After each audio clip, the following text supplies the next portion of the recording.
Hi there. Welcome to the last video in this module. I'm going to talk now more about hedge funds and the computing infrastructure that they use. And this will form sort of the basis for much of the rest of the class. We're not going to be able to do, in this class, implement a full hedge fund. We're just going to be able to implement parts of it. But I want to put it in context so you understand how what we're learning in this class relates to the bigger picture. Okay, I'm starting sort of from the market and working back, and the general idea here is a hedge fund somehow or another has come up with a target portfolio. So it's a list of positions that they want to be in because they think Bank of America, say, is going up and Apple is going down. So they're shorting Apple and going long or buying stock of Bank of America.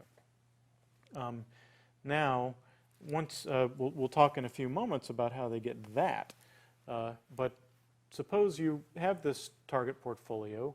How do you execute that in a market? And because we've been talking about the exchanges and brokers, let's start from there and work back. So let's assume the earlier part we talked about. That's all over here, the brokers and the exchanges. And now what we're doing is we're issuing orders. They're getting executed. And we're continuing this cycle.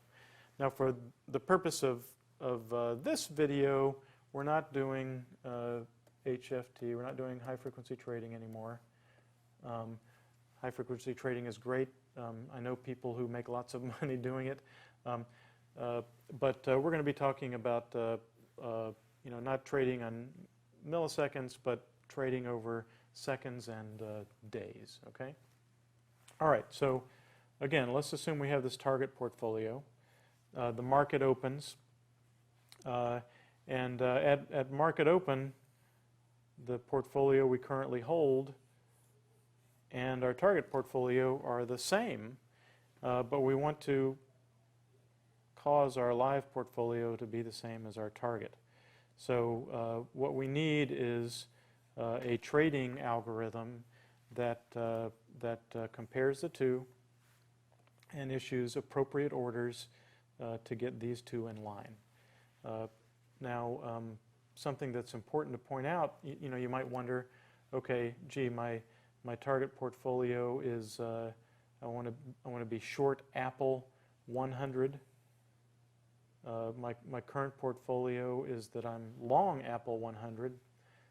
Yeah, so to get there, I may want to sell 200 shares of Apple so that it evens out to what I'm looking at. So you might ask, well, why isn't my trading algorithm just to take the difference and issue the orders to make that happen? Well, if you're trading a small portfolio, by small I mean $1 million, maybe less, you can just directly execute these trades like that to get your target and your live portfolio in line.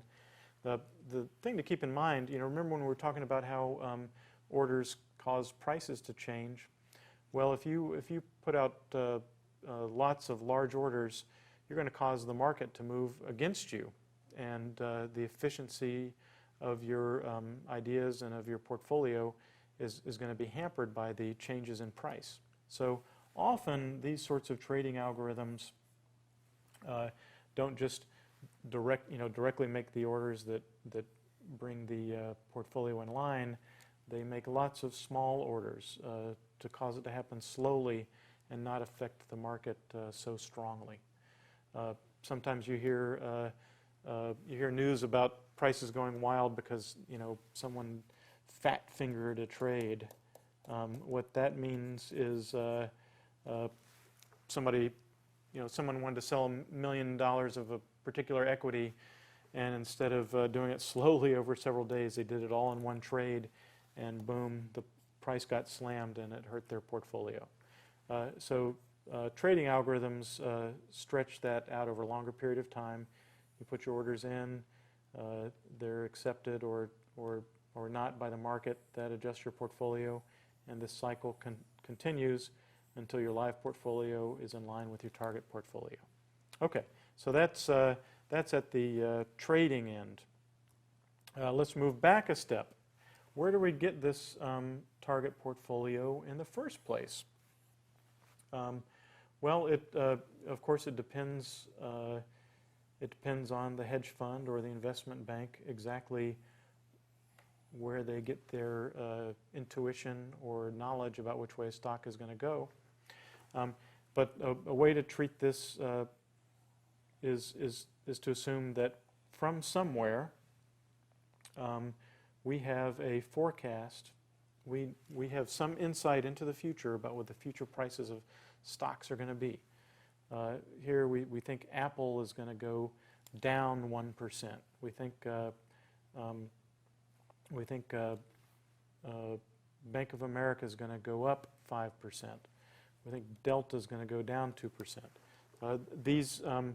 These forecasts may be generated by people. They might be generated by machines. But somehow or another, we have this insight into the future, and we want to translate that into a target portfolio. This is where a piece of computing called a portfolio optimizer comes in. We'll talk more about it in a later session, but this algorithm is able to take a look at where we think prices are going to go. They also look at historical prices, and combining all of that information, come up with a new target portfolio. Now, you might say, why do historical prices matter? Well, it turns out that if you want to reduce risk in your portfolio, in other words, let's say this is one equity you own, say it's fairly volatile. Well, if you can buy a little bit of another equity that zigs when your stock zags, your net portfolio is much smoother and less volatile. And historical prices can be used by portfolio optimizers to realize that. They can observe the correlation between stock prices and other stock prices and balance your portfolio so that you can reduce that volatility. You also need to consider your current portfolio because, again, you might not want to very immediately, say, make a huge sell of, say, Apple or whatever equity. And the portfolio optimizer takes in things called risk constraints, considers all this, and says, okay, this is where I want my portfolio to be. And again, going back to that slide just a moment ago, once we have that target portfolio, we then interact with the market to get our target portfolio in line with, to get our live portfolio matching our target. Okay, let's talk now about where does that forecast come from. So it can come from people. Maybe you like Kramer on TV. I don't know. I kind of like Kramer. Maybe your broker sets price targets that you like, or there's some analyst, and you can someone thinks Apple's going to go down. You can use that to create your forecast. I like to consider it in the context of a forecasting algorithm. And in fact, my research and the work that I do at my company is to use machine learning to come up in this algorithm to make these forecasts. Now, we're not going to talk about machine learning in this course, but we will talk about it in a follow-on course, in particular part 2 of computational investing. Anyways, how do we make these forecasts? Usually, almost always, there is some sort of information we've got that we think is predictive. It may be news. Bad news comes out, we think the stock is going to go down. Good news comes out, maybe we think the stock is going to go up. But some sort of information, it's usually quantitative, meaning there's numbers, and we develop some sort of algorithm that based on these numbers makes a future forecast. And again, we like to have historical information so that, for instance, we can look at previous patterns in stocks, combine that with the information to make a forecast. And just about anything can be here in this box. It can be machine learning, like I said. It can be a human. But the important part is that what comes out of there is a forecast. We then take that forecast into our optimizer, get our target portfolio, and take that to market. One last thing I want to talk about before closing is about these information feeds. Remember, we were talking about high-frequency trading. That hedge funds that have machines co-located on exchanges. Well, in some cases, now this infrastructure that I'm talking about here is, let's just say, low frequency. So let's not consider that for a moment. Let's think about information feeds in the context of high frequency.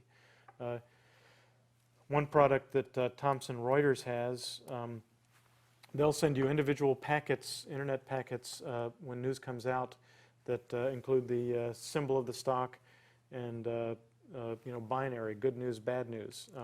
That can be shipped directly to your machine that's on the exchange. It's in a single packet, so it's transmitted as fast as possible. Your machine on the exchange can immediately process that and buy or sell as appropriate. Lower speed types of information feeds are things like analysts, estimates. There are many analysts that follow each stock in the stock market. In terms of forecasting algorithms, it's not unusual for hedge funds to build models. In other words, how they might trust one analyst more than another, and use that model based on analyst estimates to inform their forecast. Anyways, this side of things can take many forms, but the way to think about it is there's always some kind of information informing our forecast, and we carry that forward. Okay, that's it. Quick recap of what we've covered in this module. Order types, buy, sell, limit, market. We talked about how the order book works at exchanges, how buying and selling drive prices up and down.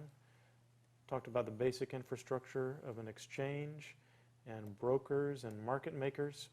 And in this last video, we talked about the computational underpinnings of a hedge fund. That's it for this module. Look forward to seeing you on the next one. So long.